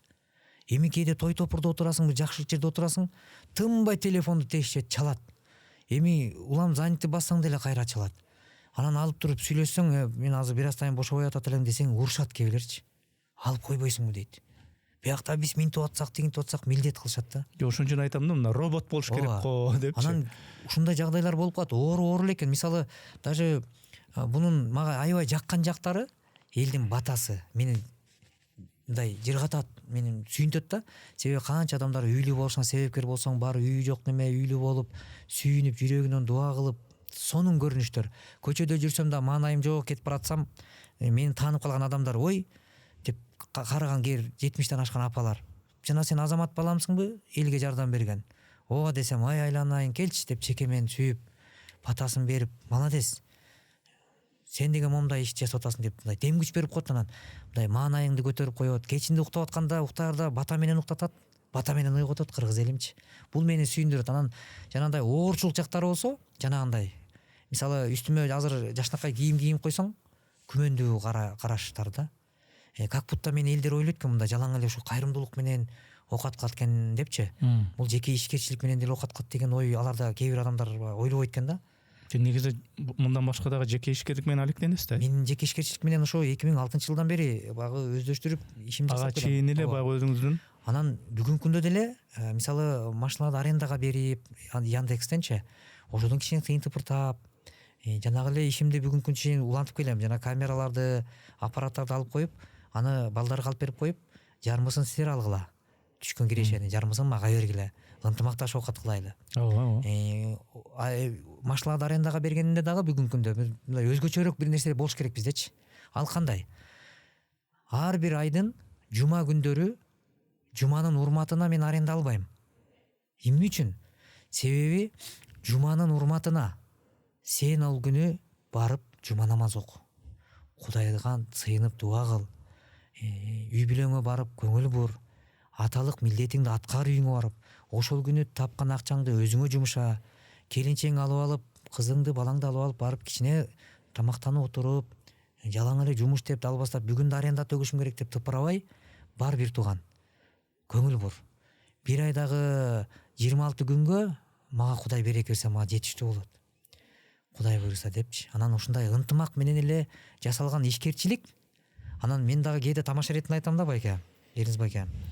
Мисалы салатты ала турган болсок, мисалы помидордун өзүн эле жесең даамы анча эмес. Бирок бадыранды кошуп, анан аны шакарап кылып жесең, бир даамына чыгып, бир жакшынакай тоюнасың да. Ошо сыяктуу сомдорго соопту алмаштырып, аралаштырып, сом менен соопту аралаштырып, жакшынакай чырайына чыгара бир тапкан мээнетибизден ырыскыны кичине бөлүшүп, мээнет менен тапкан акчалар бөлүшүлүп, Кудай берген убакытты Кудай жолунда жумшап, бир сооп менен дүйнө иши менен акырет ишин аралаштырып туруп жашообузду жашасак, бул маңыздуу жашоо экендигин айткым келет да. Береке бар экендигин. Силердин ишиңердин мүнөзү негизи такай эле жакшылык кылуу да. Бирөөгө муктаждарга үй берип аткан, дагы бирөөгө дагы керектүү бир оокатын алып берип аткан дегендей. Негизи хадистерде деле, Куранда деле бар го, мындай аябай муктаж адамдын, кыйналып турган, жаны сыздап турган адамдын ошо тилеги мындай кабыл болот депчи. Ал жамандык жагына деле, жакшылык жагына деле. Анан силер болсо жакшылыкка себепчи болуп атпайсыңарбы? Ошол муктаж адамдардын, кыйналып аткан адамдардын муктаждыгын аткарууга мындай себепчи болуп аткандан кийин ошолордун батасы, ниети, тилеги силердин мындай жашооңордо сезилеби мындайчы? Аябай сезилет. Мен мунучу сөзүм менен айтып жеткизе албайм, бирок аябай сезем, сезген үчүн ушул ишти кылам. Кээ бирлер мага мындай кээ бир учурларда телеканалдарда болуп калганда мага суроо беришет. Азамат, сага эмне Кудайдын азабы дейт. Түндө туруп дейт нога барып видео тартканга сенде бир кызыкчылыгың бар болуш керек дейт. Сенде чоң кызыкчылык бар, ошон үчүн барып атасың дешет да. Бирок туура, менде дүйнө эмес, менде мындай түшүнгөн жандар үчүн өтө чоң кызыкчылык бар. Кудайдын ыраазычылыгы. Сиз менен бизге Кудай берип атат өмүрдү, убакытты, бүт бардык неиматтарды. Мен ошол кишинин алдына айтып атпаймынбы, жанагындай эле устаздарыбыздан уккан сөздөр бар. Аллах Таала кыяматта махшар майданында бизге суроо берет экен. Эй пендем, мен ооруп жатканда менин акыбалымды келип сурабадың десе, биз пенделер, эй жаратуучу, сен өзүң жараткан зат болсоң, ыйыктардын ыйыгы, улуктардын улугу, кудуреттүү зат өзүң болсоң, сен кандай ооруйсуң? Десе, жок, бир инсан ооруп жатканда ошонун жанына келгениңде сен мени ошол жерден тапмаксың дейт экен. Демек бул сөз жетиштүү да. Биз ошол жерге барып Кудайды ошол жерден табабыз. Ал кудайлап жатат, Кудайдын оосун кечирип жатат. Ошол жерге баргандыктын өзү, эми карап көрсөңүздөр, ошондой суроолорго жооптучу басып барып жөн эле акыбалын сурап койгон азаппы, же төшөктө кыйналып жаткан адамда болуп атабы азап. Биз айырмасын билбей калып атабыз, айырмай ала албай.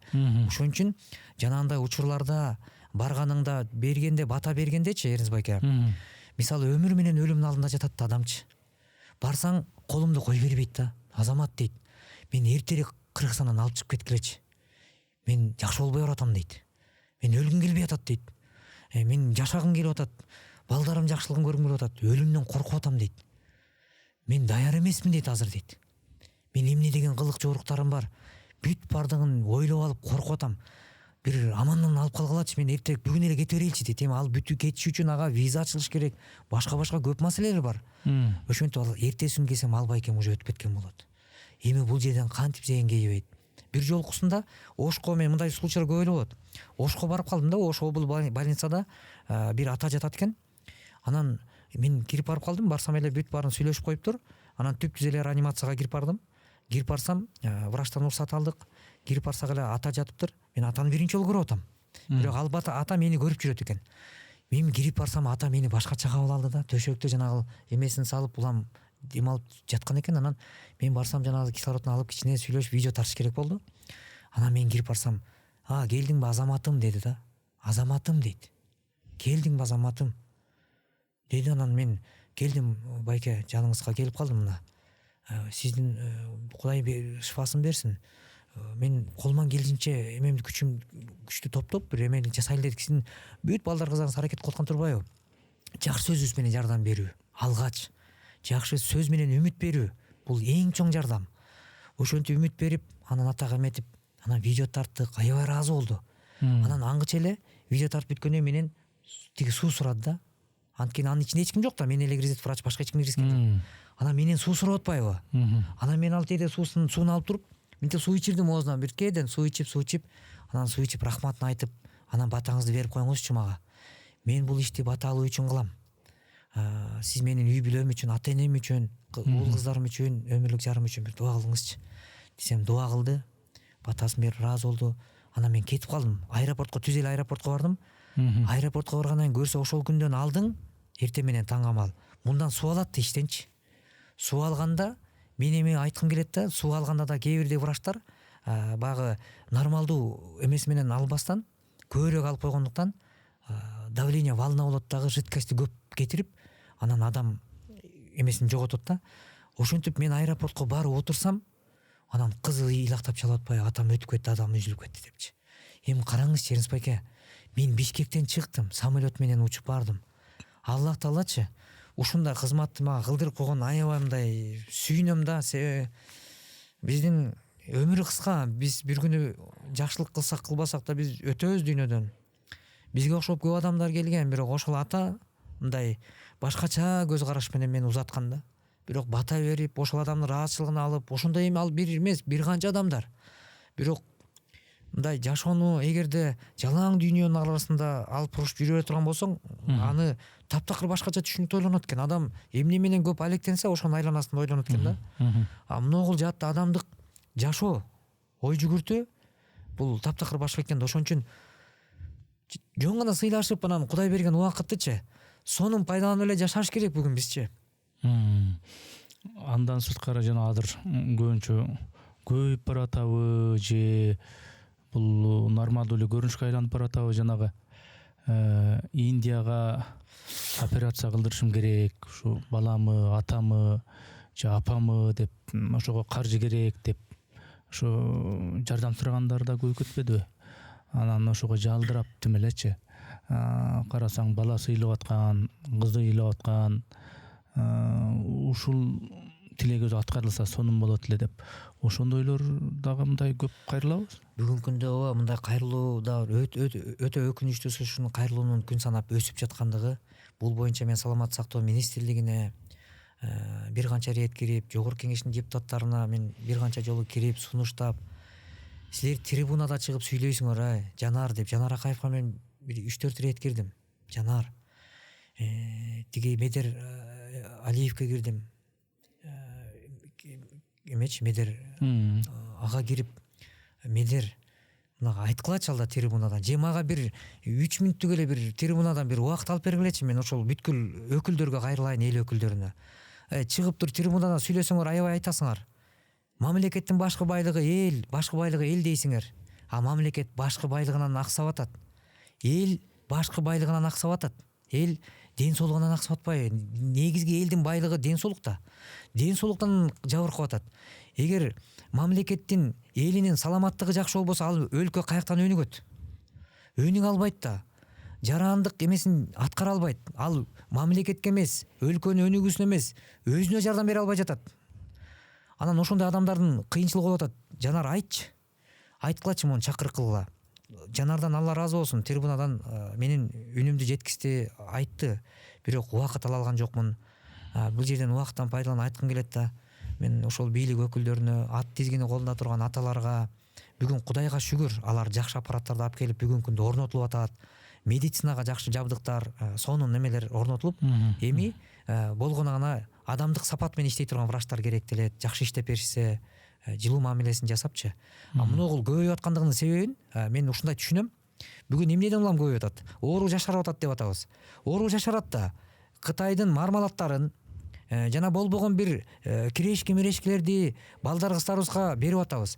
Мисалы мектепке баратам дейт, ата байкуш эмне кылат? Чөнтөгүнөн 20 сом берип, мен кызым, балам бирдек алып же деп берет. 20 сомго эмне келет? 20 сомго мармалат келет. 20 сомго чупа-чупс келет. Ошо биз сатып алып жеп аткан кыздар балдарыбыздын анын составында эмне бар экендигин биз билбейбиз. Ички организм бул машинага туура эмес бензин куюп койсок аппаратура жарабай калып атат.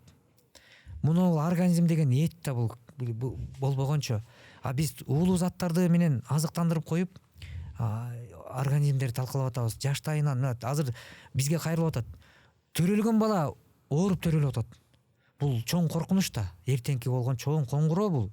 Ошон үчүн мен эскертип айткым келет мекендештеримечи. Урматтуу бир туугандар, мекендештер, балдар, кыздарга толук түрдө жанагындай кытайский болбогон бир нерселерди алып берүү, сапатсыз нерселерди алып берүүдөн алыс болуп сактаныңыздар. Көп айтыш керек. Ошол эле магазин иштеткен жанагындай эмелерге айткым келет. Ушуну оокат кылуунун жолун ушул жол менен таппай, элдин эртеңкисине наристелерге, келечекке балта чаппай, ушуну жөн эле койгулачы. Силер сатып 10 сом пайда көрүп, 100 сом пайда көрүп аткан нерселериңерден кыргыз миллиондоп чыгашасы чыгып жаткандыгын бир үй бүлөдө ата эне сыздап, миллиондор таба албай калгандан алтындай болгон сиз жакшы көрүп кучактап, биз жакшы көрүп кучактап отурган уул кыздан ажырап атат ошондой айнанчы. Ошондой эске ала турган нерсе буну ушуну токтотуш керек болуп атат да. Анан буга чейин экөөбүз сүйлөшкөндө айттыңыз эле, бул мен Меккеге барганда өзгөчө бир башкача таасири болгон. Ушул Меккеге барганга чейинки окуялар да өзүнчө бир өзүмө гана эмес, башка бирөөлөргө айтып берсем деле насаат болорлук бир окуялар болду эле депчи, ошону да бир айтып өтсөңүз. Меккеге баруу менен кичекейимдеги баягы балалык кыялым болчу. Анан ал кыял менин өзүм эле эмес, менин дүйнөгө келишиме себеп болгон атамды алып барып, анан барып биздин мечитте, эски мечитте Меккенин сүрөтү бар да. Анан ал жерде Меккенин сүрөтү, эшиги сүрөттөн сырты көрүнүп турат да. Мен ушуну жана сиз айтып калдыңыз сөз сүйлөшкөндө, жандуу кыял. Мен минтип кыялданчымда, Кудай буйруса, Аллах сен мага насип кылган күнү мен могу Меккеге барам. Барганда могу эшикти азыр мен сүрөттөн сыртын көрүп атам. Барганда мен эшикти ачып ичин көрөм. Да ичи кандай болот экендигин көрө алам. Анан барганымда биринчи күнү биринчи этажын табап кылам. Атам менен жетелешип алып, ушул күндү Кудай берсең экен. Экинчи күнү экинчи этажына чыгып алып табап кылам. Үчүнчү күнү Кудай буйруса эң үстүнө чыгып алып, атамды ээрчитип алып, жетелеп алып, атам менен мен сонун бактылуу көз ирмемдердин бири болот эле. Кудай мага ушул күндү насип кылчы деп тилек кылчым. Ушул тилек 2019-жылы ишке ашты. Ишке ашканда дагы өзгөчө ишке ашты да. Бир моментте эки тандоо болуп калды менде. Бири жеке кызыкчылыктуу тандоом, экинчиси бир муктаждыгы. Эми мен мына Меккеге кетейин деген баардыгын алып даярданып, атама дагы берчүлөр берип, жакшы узата турган узатып, ушинтип сонун болуп, анан 2 күндөн кийин кетебиз, 3 күндөн кийин кетебиз деп аткан маалда Индияга кеткен бир эжекебиз ооруп, анан жакшыра албай, уже ал өтүп кете тургандай коркунучтуу көрсөткүч ошол немени берип калды деди. Анан мен Индияга учуш керек болуп калды. Эми мен Индияга кетсем, Меккеге барбай калып кала турган болуп атам да. Эми калып кала турган болсом, өзүм эле эмес, атам да калыш керек. Анан мен тияка кетпесем, ал жака барып кол койсом, ал жактагы төлөм арзандатуу менен, анан груз дибесте жеңил жол менен келе турган жол болуп атат. Мен аякты не болсоң ошол деп туруп, бияка кетип кала турган болсом, биякты кыя албайм да. Көрдүңүзбү маселе? Бирок көрсө Кудай таалам мага сыноону бериптир, эки тандоону. Бул жеке кызыкчылыгында тандоону тандайбы? Бул же муктаждыгын чечүүгө тандайбы деп койгон тандоону алдын ала сезбептир, мен кийин сездим. Буну мындай болуптур. Мен бардым, келдим, кетип атканымда атамды алдадым мен ошол учурдачы. Ата биздин белгиленген убакыт бул айдын эмес, кийинки айдын 8 экен деп. Анан ошо менен барып Индияга кетип калдым. Анан келгенден кийин баягы эжекени жерге берип, анан мен ошол келатканыбызда умра компаниясынан чалып калды. Азамат, таксыр, сизге бир сүйүнүчтүү кабар. Мен үмүтүм үзүлгөн да, уже болду. Анан атама кайра кийинкисине бир жаңы алып чыгаш болсо да барам деген ой болгон. Жакшы жаңылык бар. Силердин ордуңарга Кудай жалгап, ата бала келип калган экен. Алар силердин ордуңарда Мадинада жүрөт дейт. Мадинада жүрөт дейт азыр. Алардын ордуна кийинки немеге силерди жазып койдум деди. Кыскасы акчаң күйбөй калды. Сага Кудай насип кылды, ошо 17-синде бара турган болдуң деди. Мен сүйүнүп, "Жо, таксыр, ушул жакшылыгыңызды өмүр унутпайм, мен бул жакшылыгыңызды өмүрүм акырына чейин унутпайм" деп айтсам эле, өзү да тамаша көй киши экен таксыр. Андан да жакшы жаңылык бар деди. Абдышүкүр устаз силер менен сапарда чогулот деди. Сүйүнгөнүм айтыңыз, эми биздин ректор болчу да. Анан биз урматтаган инсан, аалым менен сапарда чогуу отурбайм деп, йоо устаз аябай сонун болбоду, таксыр устаз биз менен сапарда болсо деп анан сүйүнүп атсам, андан да жакшы жаңылык бар деди. Чубак устаз да силер менен сапарда болот деди. Көрдүңүзбү, карасаңыз бир муктаж, эгерде муну бул бир президенттин же бир кайсы бир адамдын эмес, бул Аллахтын сөзү да. Эгер кимде ким бир муктаж адамдын муктаждыгын чечишке себепкер болсо, мен анын муктаждыгын чечем дегендин жообун мен жашоомдо мындай өткүздүм да, ушундай менчи. Анан ошентип Чубак устаз менен Меккеде сапарда болдук. Бир канча мекендештер анын видеолорун эле көрүп, сабагын көрүп аткан болсо, мен жеринде 15 күн ал инсан менен чогуу жашап, чогуу осуятын угуп, анан ошол мезгилде менде момундай таарыныч болгон, элге болгончу, кичине капа болгом да. Жанагындай адилетсиздиктер, талаш тартышуу, мисалы бирдекени эметсең туура эмес көрүп, ушундай болуп аткан учурда мен бир аз алыстадым элденчи. Ошондо жөн эле коеюнчу, өзүм жеке ишим менен эметейинчи деп бир аз алыстадым. Ошол мезгилде Чубак устаз мага кеңешин айтты. Азамат, мен айттым ушундай деп, кандай Байматов деп эмесин сурап калып экөөбүз чай ичип отурсак, анан мен айтып калдым ушундай десем, ал киши айтты: Азамат, эгер сенин жүрөгүңдө Кудай ыраазычылыгы деген түшүнүк турса, бул ишти токтотпой кылышың керек. Эгер сен эл ыраазы болсун, мен элимди ыраазы кылайын, бирөөнү ыраазы кылып коеюнчу дей турган болсоң, бүгүн токтот деди. Мунун кереги жок деди.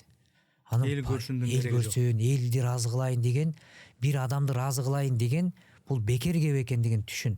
Сен аны бүгүн токтот деди, аны ишти кылба депчи. Анткени себеби сенин түшүнүгүң эл эч убакта ыраазы болбойт деди. Адам ыраазы болбойт деди. Анткени пайгамбар саллаллаху алейхи вассалам сапарда кетип баратканда ошол сахабаларга суроо берген экен. Үммөттүн, инсандын нафсисинин канчалык чоң экендигин билиңер келеби десе, билгибиз келет, я Расулулла десе, оң жактагы тоону колу менен көрсөтүп туруп, муну тоону алтын кылып берсе бир адамга, ал тойбойт дептир, шүгүр кыла албайт дептир. Десе таң калып баары жакасын кармап, Алланын элчиси, ушул салмагы жок тоону алтын кылып берсе да ушуга тойбойбу десе, таң калбагыла деп, анан сол жактагы тоону көрсөтүп, муну да меники болсо деп эңсейт дептир да. Бул жетиштүү жооп деп ойлойм. Себеби инсандык нафсигечи. Анысы кандай, анан Чубак устаз дагы аябай айтып, анан Азамат учурунда пайгамбар саллаллаху алейхи вассалам дагы келип ушундай бир үгүтүн, насаатын айтканда, пайгамбарлык эмесин аткарганда, вазифасын аткарганда, аны баары түшүнүп күтүп карап турган эмес.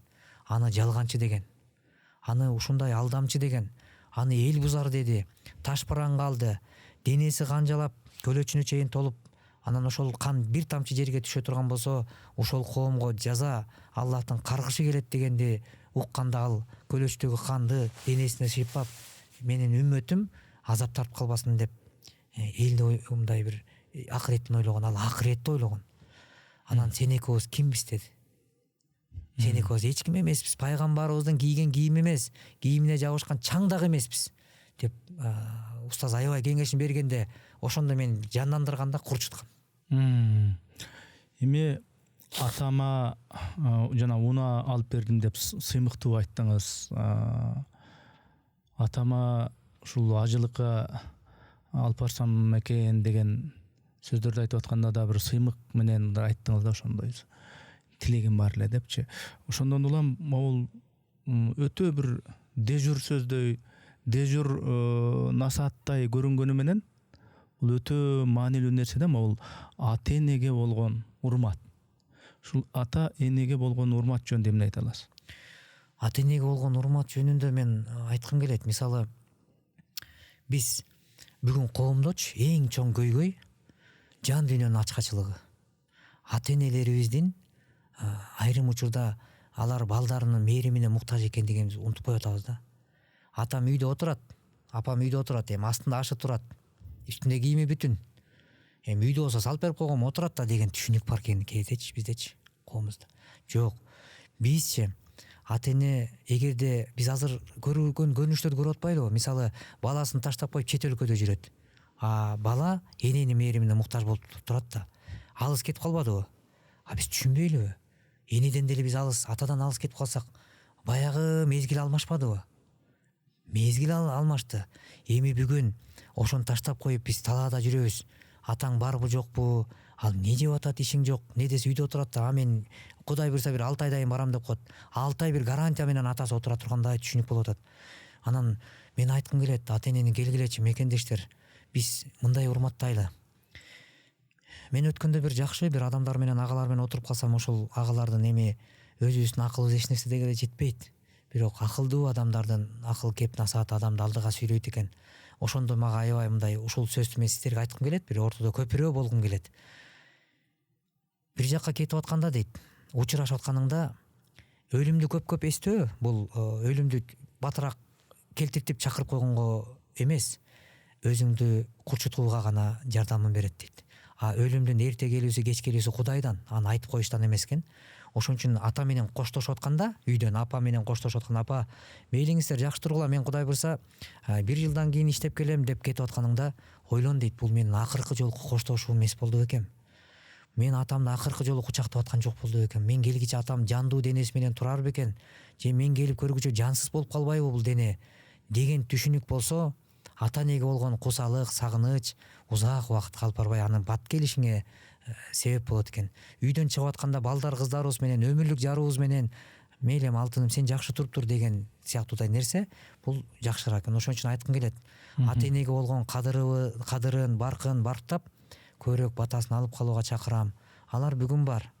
Бир күнү өтүп кетсе эле анан башыбызды муштап эле анан мен минтип калбай, тигинтип калбай дейбиз. Достор менен бүгүн сапарларда болуп, достор менен сауналарга барып, достор менен ресторанда да отуруп, шерилнеде да отуруп, шумдуктуу күндөрдү бүгүн көрүп жатабыз. Бирок менден сиздерге суроо, эгер сиз атаңыз менен канча убакыт отурдуңуз, кайсыл учурда отурдуңуз, деги эле бир атайлап, бир той топурда эмес, атайлап чакырып келип, бир жакшы ресторанга келип тамак алып берип, ата деп бир жакшы сөзүбүздү айта алдыкпы? Апабыздын башына жоолук салып, жүрөгүн сүйүнтө алдыкпы? Эгер бүгүн сүйүнтпөсөк, балким эртең кеч болуп калаарын биз сезип жашайлычы. Ата энелер жашасын. Азамат мырза, мен соңку суроом ушу подкасттагы. Сиз эми ишкерсиз, анан кайрымдуулук иштерди кылып жүрөсүз. Кайрымдуулук маселесинде жанагындай муктаждардын, кыйналган адамдардын аң сезими, алардын ойлонуусу, кыялдары, үмүттөрү сизге мындай жакшы белгилүү, жакшы тааныш дегендей. Эми ушу элге мындай кеңеш иретинде балким пайда болуп калар деген үмүттө сиздин бир сөздөрүңүз керек болуп атат да. Мындай жашоодо сөз сүйлөгөндө, ойлогондо, ниетте, аны балким дуада бул энергия бар. Бул деген жөн эле сөз эмес, жөн эле ой эмес. Анын баарында ушул жаратканга болгон, Кудайга болгон ишеним болуш керек. Эгер ал ишеним болбосо, тек гана жүргөн бир максатсыз, үмүтсүз бир пенде бойдон каласың деген ушундай нерселерди мен китептерден окуп жүрөм. Сиз жашооңузда ошол нерсени мындай сездиңизби? Сезсеңиз кандай сөздөрдү, кеңештерди айтат элеңиз? Мен айтат элем, эгерде биз баягы жакшы эме бар, иннамал амалу биннияти дейт, ар бир иш ниет менен бирге. Эгерде биздин ниетибиз оңолгондо, биздин кадамыбыз оңолорун биз билишибиз керек. Ниети оңолгон адамдын кадамы оңолот экен. Кадамы оңолгон адамдын жашоосу оңолорун биз унутпаш керек. Ошон үчүн эгерде биз ниет кылсак дагы мындай күмөндүү ниет кылбаш керек да, мындай ушуну алайын дедим эле, анан алыш керек эле, анан алсам болот эле эмес. Кудай буйрса алам. Кудай буйруса алам. Кудай буйруса барам. Мындай жандуу неме мененчи. Анан Кудайга да күмөн санап ушу ала алат бекем, жок, мен муну ала албайм го. Ой, бул кыйын го деген сыяктуу өзүбүздү артка тартуу болбош керек. Экинчиден жана муктажда турган мекендештерде, мисалы, кээ бир учурларда кээ бир мекендештерибиз чындап эле өтө анчалык деле муктаждыгы болбосо деле көчөгө чыга калып атышат, уже көнгөн адатка айланып баратат. Көчөдө коробка чогултуп көтөрүп жүргөнгө мен өзү туура көрбөйм негизичи. Мен фонд ачылгандан ушул 10 жыл аралыгы болсо, 10 жыл мен эч кандайчалык бир коробка көтөрүп көчөгө чыгарган эмесмин эч кимди. Себеби бул туура эмес эле көрүнүш. Себеби бүгүн заман өнүккөн. Ошол эле телефон аркылуу эле бир которуулар жасап койсо болот. Анан ошол эле муктажда кайрылган адамдарда бир намыстуулукту бир кичине болсо да кээ бир адамдар сактаса, эми чындап эле муктаждык болуп аткан болсо, ал действительно алга жардам берилиш керек. Экинчиден жанагындай алма быш оозума түш деп эле анан элди да биз жалаңындай жалкоолукка, даярга тап кылып үйрөтүп койбошубуз керек да. балык алып берип койбостон бир кайрымак алып бергенге анан убакыттан пайдаланып айткым келет. Ошол мындай бир жандуу ниеттерди жасап Кудайга болгон, анан экинчиден жайнамазды салып Кудайдан биринчи дуа кылып, үмүт кылып, Кудайдан сурап, анткени бүт барды Кудайдын казынасында. Аны алуу үчүн ошонун жолун жөндөп таап, анан жакшы ниеттеш болсок, анан жакшы болот эле. Анан ошол кайрылган, ошол муктажда турган үй бүлөлөр дагы Эрниз байке балдары болгон тарбиянын анчалык эмесин бере албагандыктан ошондой үй бүлөлөрдөн жанагындай кээ бир учурларда өкүнүчтүүсү кылмыштуулук, уурулук сыяктуу нерселер келип чыгып кала берет экен да. Кээ бир кайрылган адамдарга дагы мисалы көрүп атабыз да. Мисалы үйүм жок деп кайрылат, көчөдө коляска менен отурат, мына көчөнүн ортосунда. Ага биз үй салып бердик.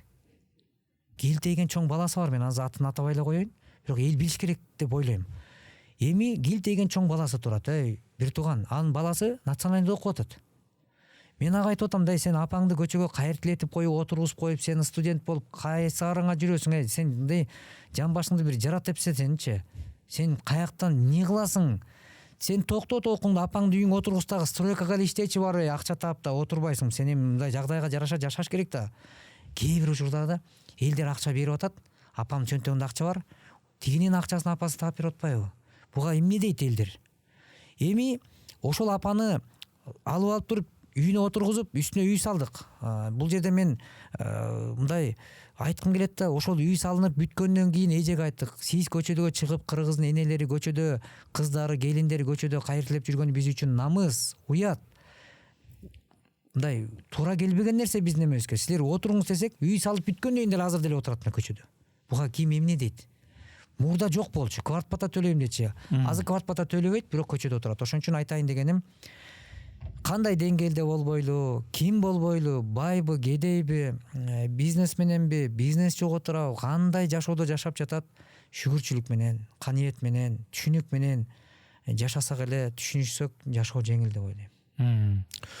Анда чоң рахмат сизге. Канча бир топ ойлор айтылды, насааттар айтылды, сөздүн ичине сөз катылган бир мындай бир жакшы бир нуска кептер айтылды да. Анан бул мен ушуну билем, силер билбейсиңер, билип жүргүлө дегендей эмес. Эми баштан өткөн нерселерди мен сурадым. Ал кимдир бирөөгө пайда болуп калгысы бардыр. Биз бирибизге бирибиз үлгүбүз, бирибизге бирибиз өрнөкпүз дегендей.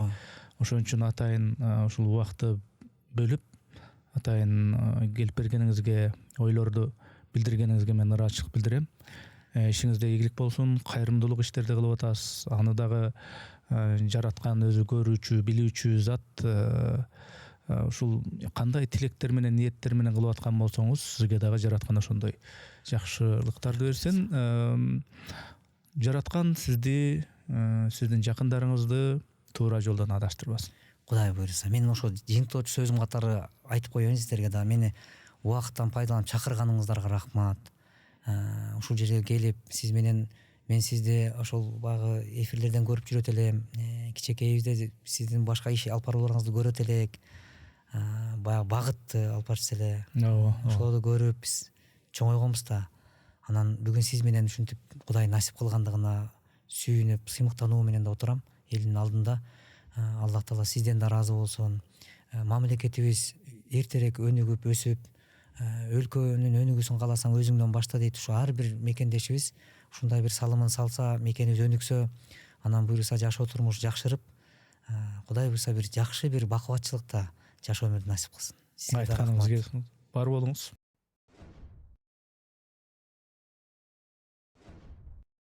Урматтуу катталуучуларым, биз мамлекеттен же бир коммерциялык уюмдардан каржыланбайбыз. Мээнетибизди каржылай колдонуу каалоочулар үчүн эсеп капчыктарды, номерлерди жазып койдук. Урматтуу достор, катталганыңыз, бөлүшкөнүңүз, жакса жакты деп басканыңыз биз үчүн маанилүү.